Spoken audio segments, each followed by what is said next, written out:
आज हम lesson number 23 की बात करेंगे, सरकारी बजट एवं अर्थव्यवस्था। इस लेसन को अपन 3 पार्ट में पढ़ेंगे। बोर्ड एग्जाम की दृष्टि से इससे 6 मार्क का क्वेश्चन पुटअप किया जाता है। सरकारी बजट एवं अर्थव्यवस्था, गवर्नमेंट बजट एवं इकोनॉमिक।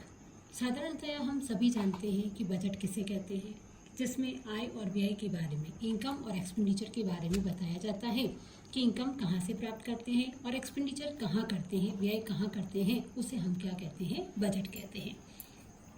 सबसे पहले शुरू करते हैं बजट का अर्थ और उसकी परिभाषा, meaning and definition of the budget. सामान्यतः बजट का तात्पर्य सरकार के उस विवरण प्रपत्र से होता है जिसे वर्ष पर्यंत 1 अप्रैल से लेकर के 31 मार्च तक होने वाले आय और व्यय का ब्यौरा जिसमें दर्शाया जाता है। Normally, budget means statement of the estimate of the revenue and expenditure for the ensuing year 1 April to 31 मार्च की, जो एक साल के लिए पूरा, जिसमें बताया जाता है कि सरकार इनकम कहाँ से प्राप्त करेगी और सरकार अपना एक्सपेंडिचर, अपना व्यय कहाँ करेगी। इससे बिल्कुल स्पष्ट होता है कि बजट के 2 पक्ष होते हैं, एक और सरकार की आय होती है तो दूसरी तरफ सरकार का व्यय होता है। लोकतांत्रिक व्यवस्था में सरकार प्रति वर्ष बजट संसद के समक्ष प्रस्तुत करती है और संसद की स्वीकृति होने के पश्चात ही उसके प्रस्ताव के अनुसार ही कार्य किए जाते हैं। कि बजट के जो 2 पक्ष होते हैं, एक तरफ आय और दूसरी तरफ जो व्यय होता है, उसमें जो आय और व्यय का पूरा करने के बाद में अपनी लोकतांत्रिक व्यवस्था के अंतर्गत हमें उस बजट को संसद के समक्ष प्रस्तुत करना होता है। जब संसद उस बजट को स्वीकृति प्रदान कर देती है, तब ही हम उसे प्रस्ताव के अनुसार, जिस प्रकार संसद ने स्वीकृति दी है, उसी के अनुसार उसमें कार्य किए जा सकते हैं। It is clear that budget has 2 side, one of side there is expend revenue of government and on the other side expenditure of the government. In democracy setup, government present the budget in the parliament and after its approval the work are the performed as per its possibility या proposal, जो भी कह सकते हैं अपन, कि जब सरकार उसको स्वीकृति दे देती है तभी हम उसके अनुसार कार्य कर सकते हैं। अगर जब तक संसद उसकी स्वीकृति नहीं देती है तो हम उस पर कार्य नहीं कर सकते हैं। इस दृष्टि से बजट के कुछ उद्देश्य बनते हैं कि क्या क्या बजट के ऑब्जेक्ट्स होते हैं। सबसे पहला आता है कि सरकारी बजट से न केवल विकास प्रभावित होता है बल्कि विकास की दशा भी बजट से ही प्रभावित होती है। कि जितना भी डेवलपमेंट होता है वो सब केवल किससे होता है, बजट के माध्यम से होता है। बजट के माध्यम से ही हम डायरेक्शन को तय करते हैं कि क्या हमें एग्रीकल्चर सेक्टर का डेवलपमेंट करना है या हमें किसी और फील्ड का जो है वो डेवलपमेंट करना है। तो बजट न केवल हमें विकास को प्रदान करता है, डेवलपमेंट को प्रभावित करता है, बल्कि वो डेवलपमेंट के डायरेक्शन को भी क्या करता है, इफेक्ट करता है। Economic growth has been the main objects of all government of all countries at all time.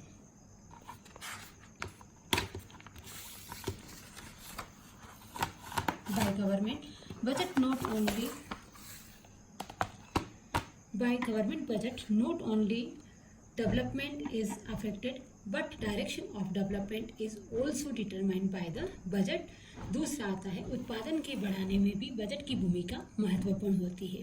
अब उत्पादन कैसे बढ़ेगा, जैसे कि सरकार ने एक डायरेक्शन तय कर दिया है कि हमें एग्रीकल्चर सेक्टर का डेवलपमेंट करना है, तो एग्रीकल्चर सेक्टर का जो डेवलपमेंट किया जाएगा, प्रोडक्शन भी क्या होगा, उससे बढ़ेगा। तो किसी भी देश में किसी भी चीज़ का प्रोडक्शन बढ़ाने के लिए भी बजट जो है वो उतना ही इम्पॉर्टेंट होता है। थर्ड, सामान्यतया सरकार बजट के माध्यम से नए कर लगाकर और जनता से ऋण लेकर के उसकी क्रय शक्ति में कमी करते हुए कीमत स्तर को भी नियंत्रित करती है। अब हम सब जानते हैं कि जब सरकार बजट बनाती है तो 2 चीज़ें उसको चाहिए, आय और व्यय। तो वो आय कहाँ से प्राप्त करती है, जनता पर टैक्सेस लगा करके क्या करती है, आय को प्राप्त करती है। साथ ही साथ उसे अगर आवश्यकता होती है तो वो जनता से ऋण भी लेती है। जब सरकार जनता पर टैक्सेस लगाएगी, उनसे ऋण के रूप में पैसा लेगी, तो जनता की जो पैसा खर्च करने की जो परचेजिंग पावर है, उसकी क्रय शक्ति में क्या हो जाएगी, कमी हो जाएगी। जब जनता की क्रय शक्ति, उनकी परचेसिंग पावर कम हो जाएगी तो मार्केट में उस वस्तु की कीमत स्तर भी क्या हो जाएगी, उसका प्राइस ऑफ लेवल भी क्या हो जाएगा, ऑटोमेटिकली कम हो जाएगा।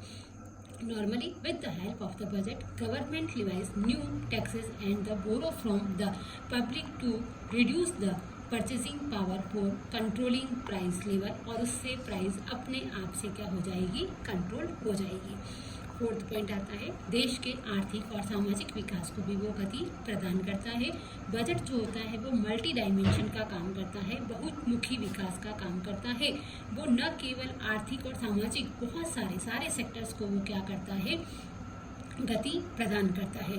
तो the acylated the economic and the social development of the country, कि किसी भी देश का सामाजिक और आर्थिक विकास भी केवल किससे होता है, बजट के द्वारा किया जाता है। साथ ही साथ वो देश की उत्पादन की संरचना और उत्पादन के स्तर को भी दिशा प्रदान करता है कि किस लेवल तक का प्रोडक्शन करना है, किस डायरेक्शन में करना है। ये सारी चीज़ का डिसाइड भी कौन करता है, गवर्नमेंट। कि फॉर एग्जांपल के लिए जैसे उसने एग्रीकल्चर सेक्टर में पैसा डाला तो उसको ये पता है कि किस लेवल तक का प्रोडक्शन करना है, किस डायरेक्शन में हमको आगे उत्पादन को बढ़ाना है। देश में प्रचलित मुद्रास्फीति और अपस्फीति को रोका जाता है। मुद्रास्फीति और अपस्फीति, हालांकि इन दोनों शब्दों को अपन 11वीं क्लास में पढ़ चुके थे। स्फीति का मतलब लगातार कीमतों का बढ़ना और अपस्फीति का मतलब लगातार कीमतों का गिरना। अगर देश में कोई भी दोनों में से एट ए टाइम एक कंडीशन जब चलती है, तो चाहे इन्फ्लेशन की हो और चाहे वो डिफ्लेशन की हो, इन इन्फ्लेशन और डिफ्लेशन को रोकने का काम भी किसके द्वारा किया जाता है, बजट के द्वारा ही किया जाता है। बजट के माध्यम से वो क्या करेगा, जैसे टैक्सेस को बढ़ा देगा तो उसकी इनकम क्या हो जाएगी, बढ़ जाएगी। अगर वो देख रहा है कि डिफ्लेशन की स्थिति है तो वो टैक्सेस को क्या कर देगा, कम कर देगा। तो वो टैक्सेस जो है वो टैक्सेस के माध्यम से करेगा, और टैक्सेस किसका पार्ट होता है, बजट का ही पार्ट होता है। कल्याणकारी की राज्य की स्थापना के लक्ष्य को बजट की सहायता से ही हम प्राप्त कर सकते हैं। जितना भी हमारा the object of the welfare state in the attend throughout the budget, कि जितना भी हम सोशल वेलफेयर से रिलेटेड जो काम करते हैं वो सब भी किस पर डिपेंड करता है, बजट पर। बजट अधिक होगा तो सोशल वेलफेयर भी क्या होगा, ज़्यादा। बजट कम होगा तो सोशल वेलफेयर भी क्या हो जाएगा, कम हो जाएगा। सामाजिक सुरक्षा, आर्थिक विकास के हेतु जितनी भी हम प्लानिंग योजनाओं का निर्माण करते हैं वो सब भी किसके माध्यम से करते हैं, बजट के माध्यम से करते हैं। कि कितने हॉस्पिटल्स खुलवाने हैं, कितने स्कूल्स खुलवाने हैं, कैसे अपना जो है इकोनॉमिकल डेवलपमेंट करना है, ये सब चीज़ें भी कौन फाइन करता है, बजट के माध्यम से किया जाता है। तो social security, formation of the schemes for economic development are perform throughout the provisional made by the budget के द्वारा किया जाता है। तो इस प्रकार से बजट जो होता है वो पूरे देश का एक आधार स्तंभ होता है, जिस पर पूरा देश जो होता है वो डिपेंडेंट होता है। अब इसके क्वेश्चन जो है वो कैसे बन सकते हैं, अगर हम शॉर्ट क्वेश्चन की बात करें तो बजट को परिभाषित कीजिए, डिफाइन द बजट की डेफिनेशन आ सकती है। फिर इसको पार्ट में काट करके क्या पूछा सकता है, right any two importance of the budget पूछी जा सकती है। किसी एक पॉइंट को दे करके दिया जा सकता है कि जैसे बजट जो होता है वो देश की उत्पादन संरचना और उत्पादन के स्तर को, है ना, कि provide direction to the end level of the production and structure of the production को कैसे डिसाइड कर सकता है। इन 8 पॉइंट में से किसी भी एक पॉइंट को दे करके भी वो क्या कर सकता है, क्वेश्चन बना करके एक्सप्लेन दे सकता है। और अगर फाइनली उसे 6 नंबर का एक ऐसे टाइप क्वेश्चन बनाना है तो बजट को परिभाषित करते हुए उसके महत्व को स्पष्ट कीजिए। एक प्रश्न ये पूरा 6 मार्क्स का बना सकता है। ठीक है, तो ये अपना एक पार्ट पूरा हुआ। आगे का लेसन 2 पार्ट में पूरा करेंगे। आज का जितना ये कराया है उसको पूरा कॉपी में उतार लेना।